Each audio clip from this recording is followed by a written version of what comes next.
You can hear the big cheers in mission control there. This test flight is said to bring SpaceX even closer to developing the world's first fully reusable launch vehicle and their lofty goal of putting astronauts on Mars for the first time ever.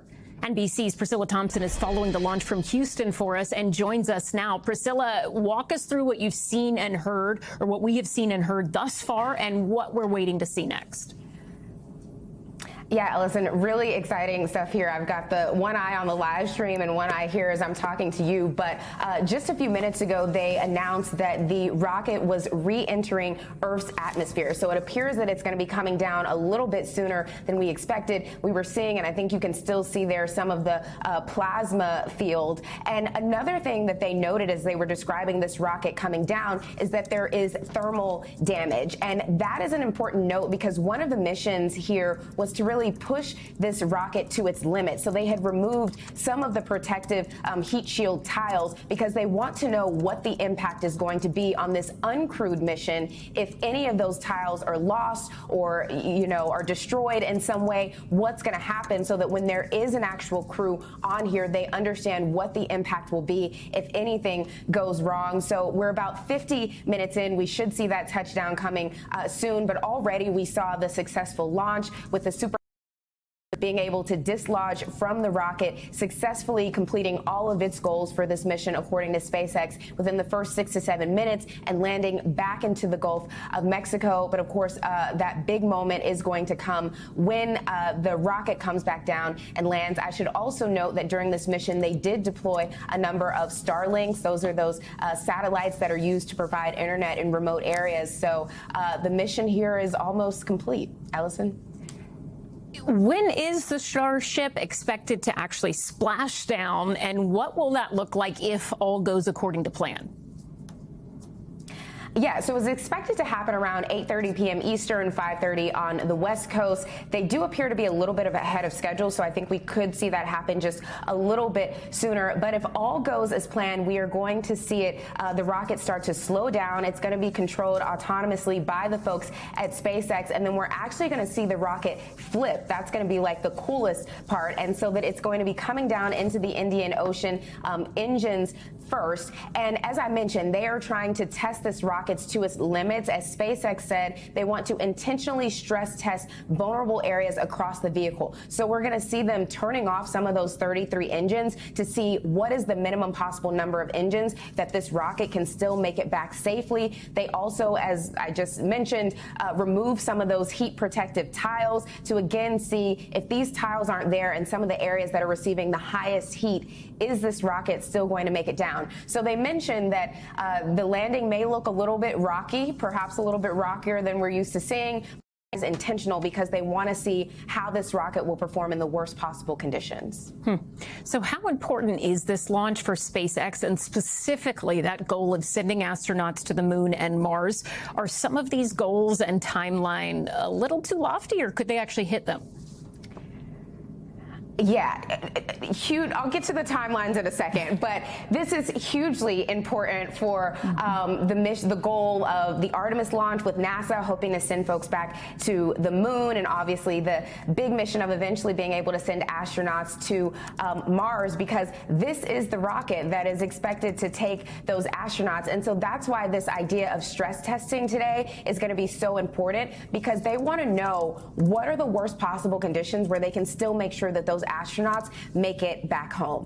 And so they're going to have to watch mission control very closely as this rocket is coming back down, because once it lands in the ocean, it's gone for the foreseeable future. So while they hope to one day be able to reuse it and pull it back out, it's gone for now. And so they need to be able to look at it as it's coming down and say, okay, what does it look like here? Where did we lose heat shields? All of these different things. They're going to be assessing all of that damage. Now, as for your question about the timelines, we have seen a lot of timeline sliding as it relates to a lot of these missions. So right now, Artemis 2 is scheduled to go to the moon and back. There won't be a landing, just to the moon and back next year. But that is not going to be with the Starship. That's not going to be with that rocket. So the Starship rocket is slated to be used hopefully in 2027, but that timeline will likely slide. Ellison? NBC's Priscilla Thompson in Houston. Thank you. And And Leroy Chiao, a former NASA astronaut, joins us now for more on this. So, Leroy, what is your assessment of this launch thus far? Thus far, it looks like it's gone flawlessly. The booster performed admirably. It was the second flight of a booster that was caught previously. Another big step towards demonstrating reusability. Ship seems to be doing great. Deployed 8 dummy Starlink satellites and is coming back through the atmosphere. It looks like it's holding together very nicely. As was mentioned, they removed certain heat shield parts to stress test this vehicle to see how vulnerable it might be if it loses some of these heat protective tiles. But so far, so good. You can see from the images, it's holding together much better than any of the previous ships. So SpaceX making great strides. And once Starship is operational, this will be a game changer. This will be truly disruptive. It will bring launch costs down by another order of magnitude from what it's already been with Falcon 9. And these are very exciting times. And these are live pictures that we are looking at here. I mean, it's extraordinary to see every time, Leroy, but I would be remiss if I didn't mention the fact that Starship has had some challenges in the past, right? Could you take us through some of those? Have those issues been relatively fixed? And moving forward, what sort of challenges is SpaceX still facing when it comes to these kinds of test flights? Well, sure. There are 2 ways to do a development program, and NASA does one way, which is analyze, and then don't fly until you're absolutely sure it's going to go well, because they're under the gun. If they have too many failures too early, their program is going to get canceled.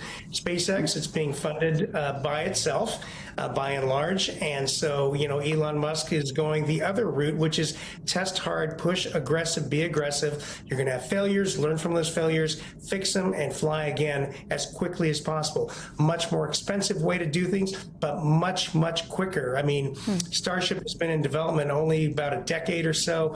NASA's SLS rocket, on the other hand, been in development since, around 2004, over 20 years. And so you see what we're doing. Yes, they have had problems. That's because they're pushing aggressively. They had some problems with heat shielding. They had some problems with the plumbing of the propellants on board ship. That caused the losses of a few of the ships.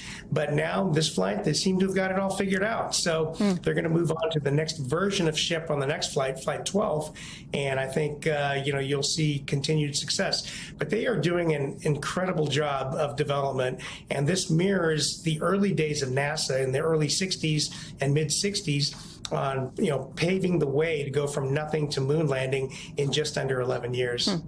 And as we continue to watch these live images, as you noted, this is the 11th test flight. The next big moment, I think, in this launch we're waiting for, as Priscilla was reporting there, is going to happen in about 6 minutes or so. But at what point is it, if you're in mission control, at what point do you feel comfortable saying, OK, this has been a success? Do we still need to wait a little longer to see what happens? Or is it safe to say this has been a successful launch for SpaceX? Well, it's already been a huge success. Like I said, the reused booster performed flawlessly. Ship is doing the best it's ever done. And when it comes down and hovers above the ocean, proving that it also can come back and hover and be captured, soft captured for reuse, refurbishment, reuse, that'll be the last step. And so we've seen a very successful flight, probably the most successful Starship flight to date. And, a lot of data to go over afterwards, but we're waiting that moment that it comes down and hovers above the ocean surface, demonstrating reusability.